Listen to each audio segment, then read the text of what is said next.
Hi, everyone. Welcome to this Garden Club of Jacksonville hybrid program being done both in person at the Garden Club and also on Zoom. This is our Horticulture Corner program, Native Parks with Nicholas Freeman. I'm Denise Reagan. I'm the Executive Director of the Garden Club of Jacksonville, and I'm here with Daniel Stark, our Operations Manager, who is on camera and audio duty, and we're so happy to have him here to do that. I'd like to thank the Jessie Ball DuPont Fund for making hybrid programs like this possible with their generous grants. We couldn't do it without them. I'd also like to thank Brenda Daly, the chair of our Horticulture Corner series of programs. Thank you, Brenda. She has helped us make great programming this year, even in the midst of pandemic and trying to navigate Zoom and in-person and combinations therein. I'd like to take a moment to invite you to be a member of the Garden Club. I think most of the people who have joined us on Zoom are members now, and I'm so thankful for that. If you're not a member of the Garden Club, why not? You should join. We really need you to be a part of us so that we can grow together. Now I'm going to introduce our speaker for the day, Nicholas Freeman. Nicholas is the owner of Wacca Pilatka Native Landscaping Company, which I hope I pronounced correctly. He also serves on the Ixia Chapter of the Florida Native Plant Society and as Native Park Coordinator for the 2 native parks in Riverside Avondale neighborhood, which he's going to tell you all about today. And with that, if you have questions for Nicholas, please, if you're on Zoom, put them in the chat so that we can serve them up to Nicholas after his presentation. And if you're here in person, we have a microphone up in the corner there so that you can go and ask them and so that everybody on Zoom can hear your question as well. All right, with that, I hand it over to Nicholas Freeman. All right, well, let's get started. Thanks for tuning in today, guys. I'm happy to have you here. So, like I said, my name is Nick Freeman. I'm the owner of Wacca Pilatka Native Landscaping Services, the chapter rep for Ixia Chapter for Native Plant Society, and also the park coordinator for Native Park, too.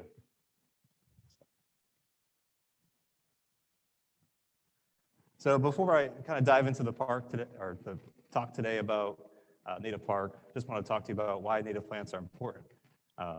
So one of the major things is you could think of it in 2 categories. So for both nature and the homeowner. So it can really appeal to people in both ways. So for nature's aspect, it's conserving natural resources. Native plants require less water. They don't need the pesticides and herbicides that majority of exotic gardens and stuff require to. And they promote biodiversity, which is critically important, especially as our state continues to grow. Less and less resources are available for our native flora and fauna.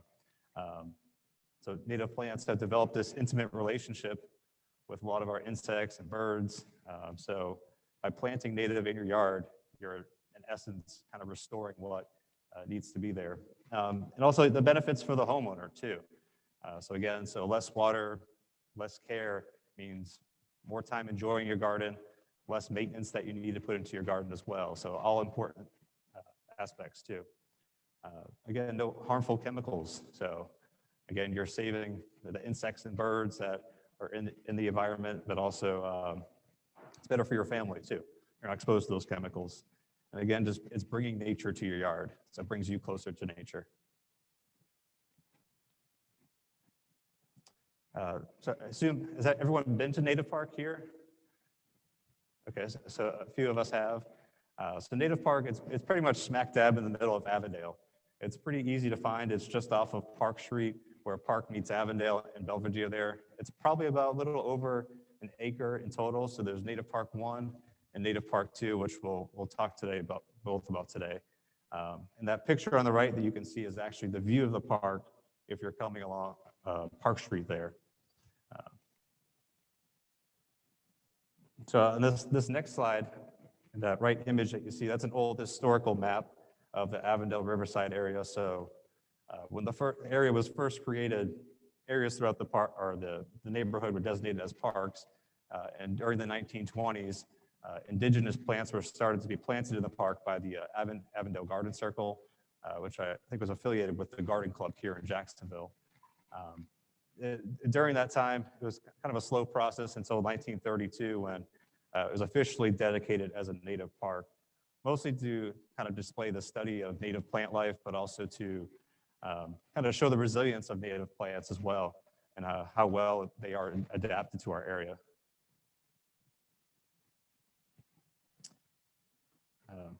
Actually, let's go back a little bit.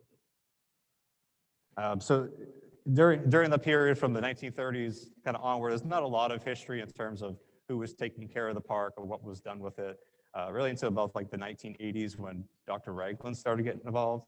And Dr. Ragland was someone that lived in the Avondale area and kind of, took a close relationship with the park, took care for it, introduced a lot of different species to the park as well, and kind of shaped it to what it is today. But as he got older as well, the park kind of fell into disrepair. A lot of invasives kind of took over, and some overly aggressive natives kind of filled the park as well, which takes us to modern day when Ixia got involved. So in 2010, Ixia formed a Friends of the Park agreement with the city of Jacksonville, and they were the ones that were instrumental in really kind of turning the park into what it is today by adding different pathways, introducing over 130 additional native plants to the 30 that were already existing there. So really kind of helped create what you see today. That picture on the left, I believe, is from maybe 2012 or 2013, just after a short few growing seasons with some of the native plants. You can see a lot of native elements were used in the park itself to kind of be self-sufficient and recycle a lot of materials, so like sticks along the borders and using leaf mulch in the garden beds itself. And the efforts didn't really go unnoticed. In 2012, Native Park was the first park of City of Jacksonville to receive the Friendly Riverkeeper Award, which you can kind of see on the bottom there. So some of the requirements are that it's native plants are there, of course, but because of that, there's less water, there's no chemicals, there's no fertilizers or herbicides that we apply to the park as well. So because of that, there's actually an abundance of life there between butterflies and insects and birds that are utilizing the park.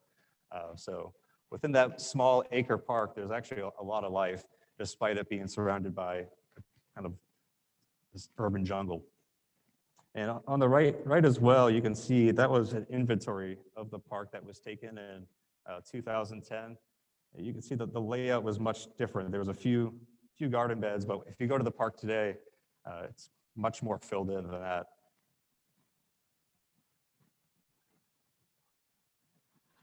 So native park then and now. So I mean, besides the obvious photo quality difference that you can see here, this is pretty much the same area, just from different perspectives of the park. The one on the left, this is from 2010 before any work was done. That's looking from Park Street into the park. The other photo, which is from last fall, is from the park looking outwards too. And you can see how, over time, how we've used those native elements to really kind of blend it in to form a nice cohesive landscape. So we kind of maintained a central path of grass in the middle there. That kind of adds a nice like manicured look to it as well. But there's a mix of soft palmetto, cabbage palms, some dune sunflower there as well, and of course some different tree species that we added as well. Okay. And one of the great things about Native Park is the mature canopy that we have there. So again, a lot of the plants were introduced in the 1920s. Some might have even been growing before that too. So it really kind of creates this intimate, mature, like forest feel, feeling like you're far away from, again, the urban structures that are surrounding it. So this photo is, if you were standing in the middle of Native Park, you can see some magnolia trees and pine trees that surround you. Again, this is an example of how you can use native elements to kind of create like a manicured landscape effect. So we have a grouping of pennyroyal and blue porterweed using a fallen tree as something to maintain the pathway, but also to add some visual interest to the park too. And the tree itself, I mean, also adds a lot of wildlife value as well. It harbors different insects that the birds and everything else can use. Yeah, native park is kind of it's a good kind of like learning laboratory too. So if you're considering native plants in your yard, we've kind of blended native plants from different ecosystems in a way that they kind of work cohesively together. So here, plants that might have grown in different ecosystems or habitats kind of coexist together.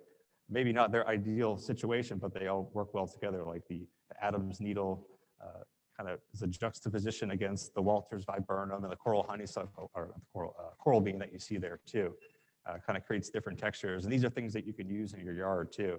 So native park is it's a good place to go to kind of witness that firsthand and kind of interact with it, see how things perform. So I'm going to talk about the Native Park 2 expansion today as well. So this is something kind of near and dear to me. So last fall, when I was volunteering with Ixia, so Taryn and Larry Romaine were in charge of the TLC days, so cleaning up the park. I noticed that their Native Park 2 had mostly been untouched. It was kind of a collection of exotic plants. There was some oleander there. You can see along the border of the park, there's like a large podocarpus hedge. So not a lot of natives, some live oaks and some like pecan trees, but beyond that, kind of a blank canvas. So we started working towards that, and this sketch was kind of like our first drawing or rendering that we did for the park. So those paths that are in the park that you see there, that's what we kind of envisioned for it. None of that was existing previously. So we wanted to kind of create a sense of openness for the park. So connect Native Park 1 to 2 and connect the sidewalks. So to invite people to come into the park and view a lot of the plants. And one of the other approaches we wanted to have with this park too is kind of create a different effect from what we have in Native Park 1. Native Park 1's kind of wild. It's a little bit more of what you would see like in a natural setting. Native Park 2, we want to create more of like a formal, the front yard approach, you could say. So if you go there today, it's a little bit more wildflower gardens. It's a little bit more structured and ornate than Native Park 1. And that was intentional. So after, play on the next slide. After speaking with the city of Jacksonville and talking to some of the neighbors too, we kind of got the green light to start working, and we kind of pulled back a little bit what we were going to do. But you can kind of see here, those front 2 garden beds and pathway we added into the park. That's something that we decided to go ahead with. And we have intentions to do a little bit more, but this was the first step of the project. So you can see we cleared out the garden beds, we added the border around the garden beds there too, and added some trails into the park. So this was July of last year we got started. And we ended up keeping some of the non-native things just because some of the neighbors and public opinion about kind of adhering to the history of the park. Let's go to the next one. This is also from July last year. With the help of a lot of volunteers, we did the park pretty quickly. So within like an hour and a half, we got probably 60 to 70 native plants into the ground in a pretty short time. And just some more photos of our volunteers. So the finished product, this was taken maybe like 1 or 2 months afterwards. So you can see how quickly it really filled in. So this is just like a mix of different wildflowers you have here. On the left is cutleaf coneflower, which is similar to like a black-eyed Susan, but like a little bit longer lasting perennial. Kind of in the background, there's some senna and some salvia that we have too. So really within a short time, it's filled in, and it was really zero maintenance. Beyond the initial 2 or 3 weeks of just watering these plants, they have thrived afterwards. Then on the right, you also see some horsemint, which is one of my favorites. And both of these plants are like pollinator magnets. They really attract a lot of different insect species. It's fun to go out there and watch all the different insects they attract, particularly even like the butterflies too. Just another picture from the other side of the wildflower garden. Doesn't show you all of the plants that are in there, but this is one of the annuals, sneezeweed or helenium. This is done quite well too. This actually requires a little bit more moisture than what it's probably getting in the park, but still thrives and does well. And that's kind of a testament to native plants too. Their versatility is quite amazing sometimes. Does sneezeweed have any relationship to sneezing? Not that I'm aware of. I haven't gotten that close though. So the future of Native Park, I mean, of course, the Native Park, again, it's a learning laboratory.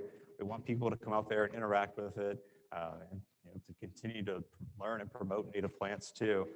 We want to, of course, maintain its nice manicured look. We're probably going to expand a little bit into Native Park too, a little bit more, kind of add some additional paths like what you saw in the rendering.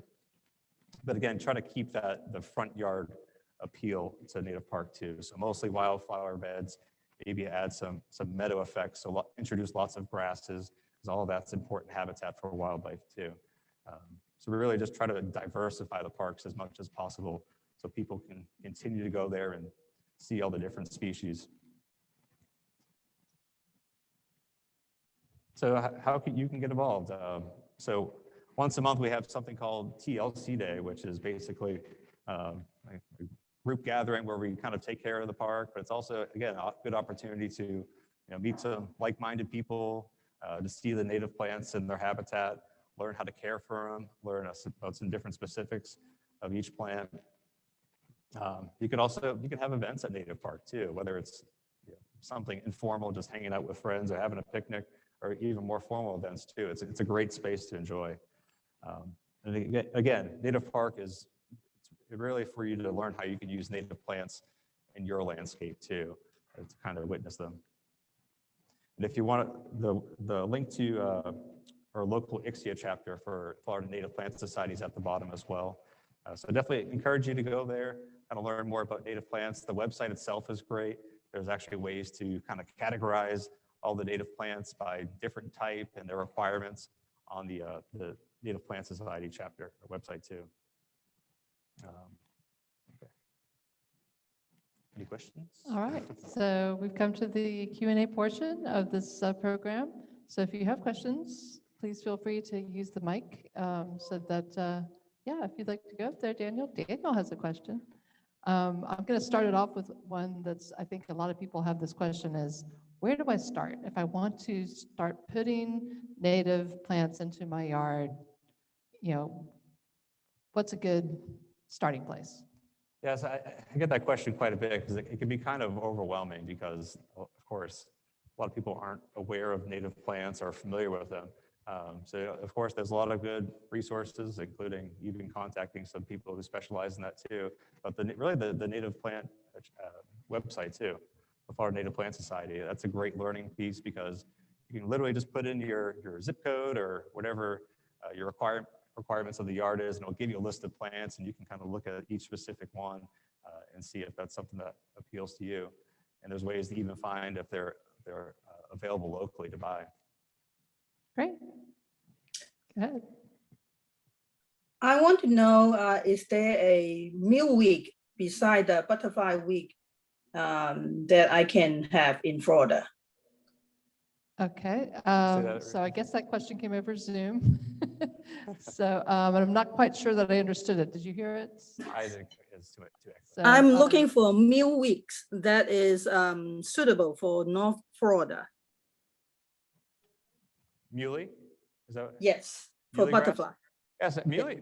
Pink muley has actually kind of become like a mainstream plant. That's pretty widely available now. So a lot of even just non-native nurseries will carry a product like that too.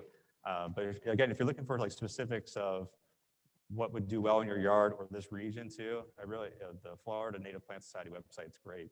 That little algorithm that it has to kind of filter out all the different plants it's really fantastic. And that's probably the best way you can see it. Thank you. Hey, you're welcome.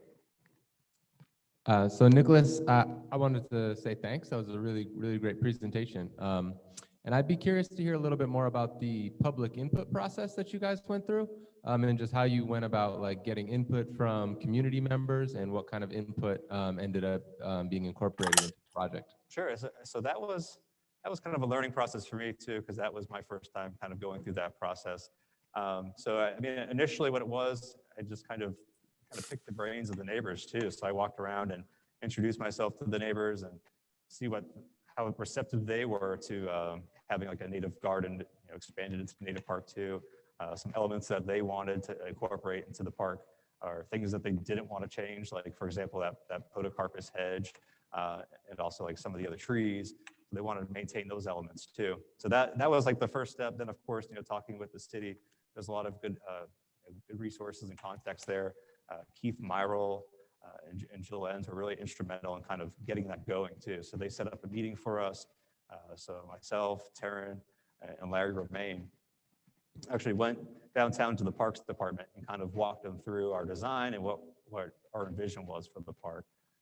And they pretty much, they gave us the green light, and actually even assisted us with some of the site preparation too. So, taking down, I think that some of the camper trees, as small as they were, there was, I think, like a Chinese tallow too. So a lot of the invasive plants that were in the park that were quite kind of like outside of our volunteer scope, they handled a lot of that. So they were really instrumental and really helpful too.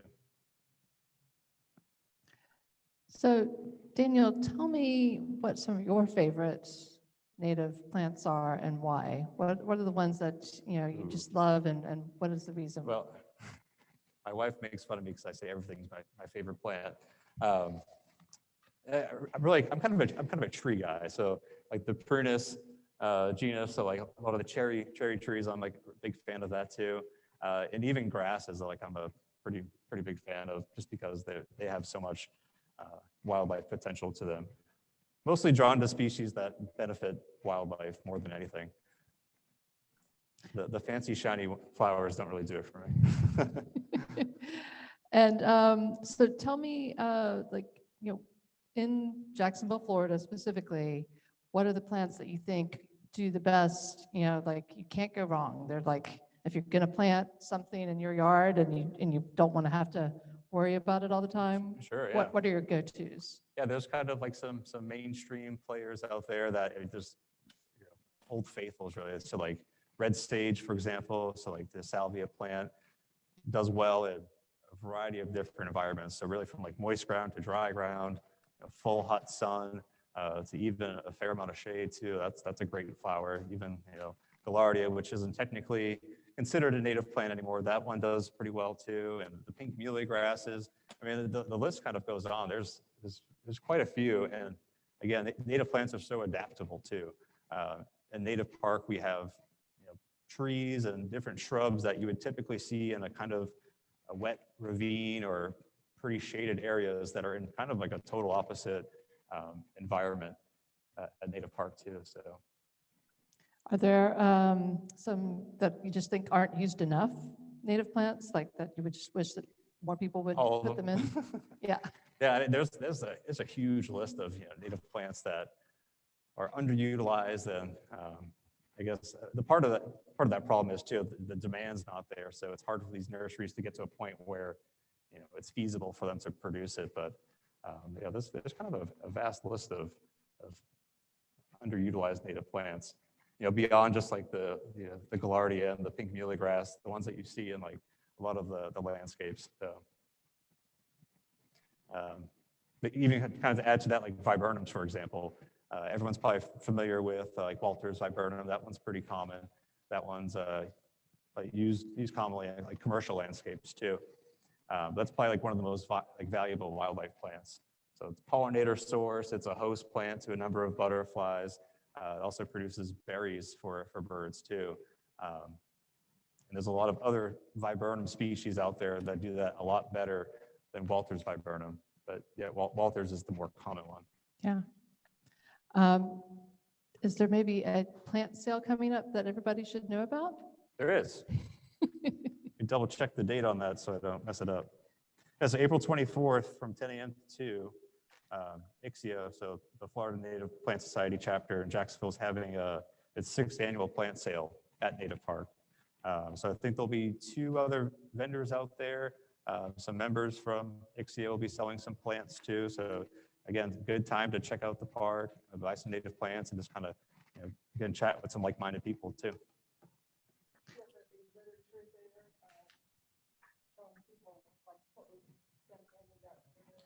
Yeah, I don't know if it'll be much different from, that's actually from Ixia too.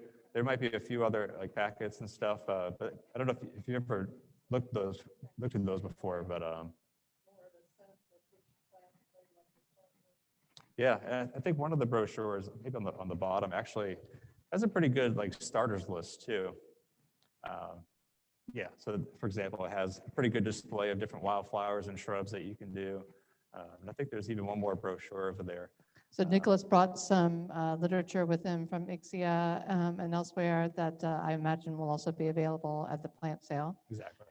We do have some questions on Zoom. One is, any suggestions for a good native ground cover? I want something that takes the place of grass.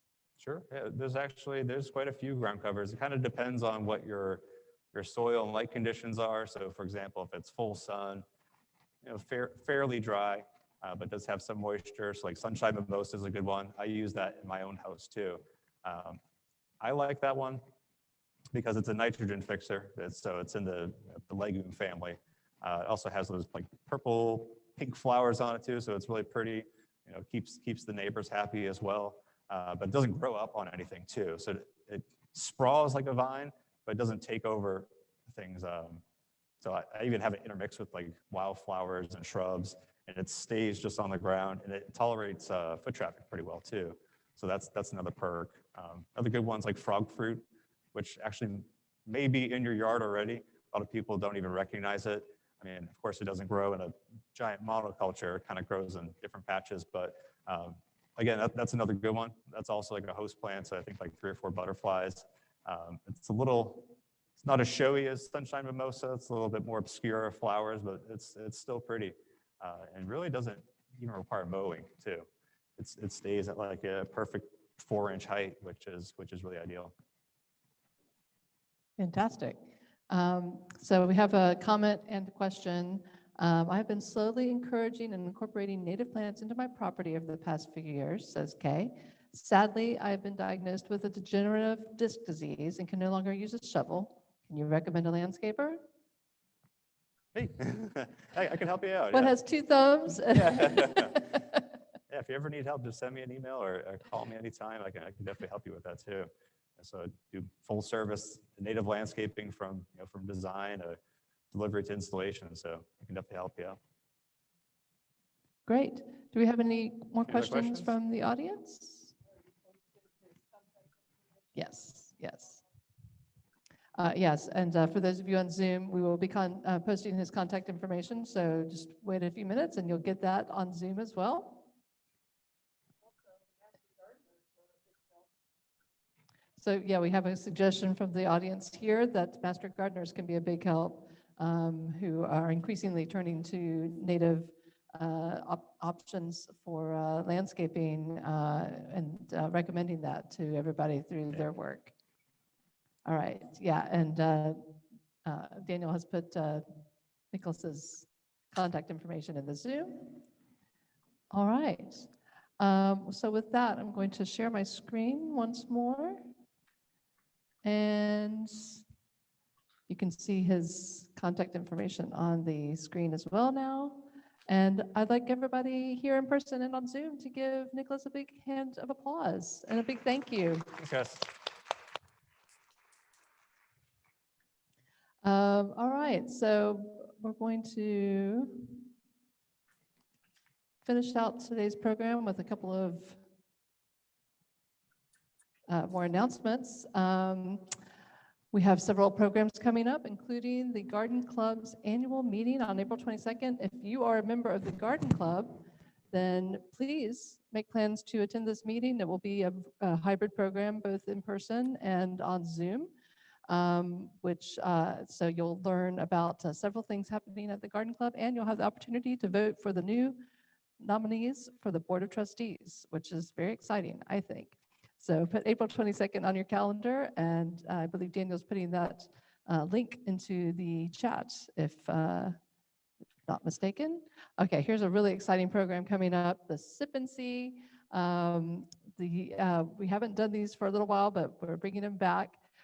This one is called Garden Party Punch, and we have a woman named Maxie Cox from a woman-owned company out of Springfield called Camp Craft Cocktails, and they make these amazing concoctions of dried fruit and botanicals and other amazing ingredients, and then you pour in your liquor of choice and let it steep for a couple days in the refrigerator, and then strain it, and out comes several cocktails that are just dreamy.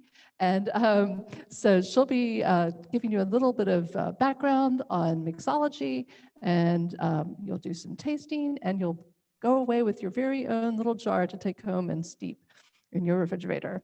So I think you definitely want to check that out. That is May 6th. We have our Budding Gardeners program coming up. That's May 8th. This one focuses on the amazing honeybee. So if you have a child in grades 1 through 6 who would love to learn about gardening, this is a great opportunity to learn about the importance that bees play in everything, basically, in the world bees are a part of, and we can't live without them. So this will be a great opportunity to learn about that, and you'll get to take home some really fun stuff with that. May 8th.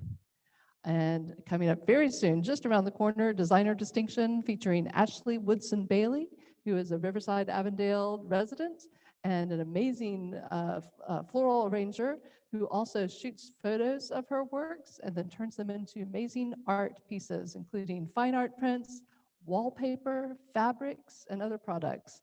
And she'll show you not only her skills designing the floral arrangements, but also how she photographs them and puts them into all of her work. Guess what? She uses an iPhone. I kid you not. How cool is that? All right, May 13th. And then if you are a member of the Florida Federation of Garden Clubs, which all the circle members of the Garden Club of Jacksonville are, you can attend the District 4 spring meeting on May 21st. And it will include a really cool guest speaker, actually guest speakers, 3 women who will be talking about Lanakila Gardens, which is owned by Cheryl Cummer, a beautiful piece of property on the St. Johns River out on Mandarin Road, and that she has put protected through the North Florida Land Trust. And there is a permaculture forest and organic gardens and cut flower, a local cut flower garden. It's a really cool space that is just a little gem in Duval County, and I think you would enjoy learning all about that. So that's May 21st. Before we end, I have to remind you, please take the survey. You will receive that in your email if you registered, and you'll receive a link to that on Zoom.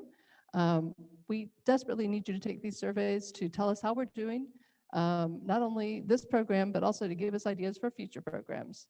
So please do that. We really need your input. I'd like to thank the Jessie Ball DuPont Fund once again for making hybrid programs like this one possible. And I'd like to thank Nicholas once again, and my good friend Daniel, and we have our brand new administrative assistant here who's been checking everybody in, Christina Kittle in the back, yay! We're so happy to have her on board. This just started yesterday. And I want to thank all of you, both in person and out there on Zoom, for being here, because without you, we'd just be talking to ourselves, and that's no fun. Anyway, thank you all. Have a great afternoon. See you soon.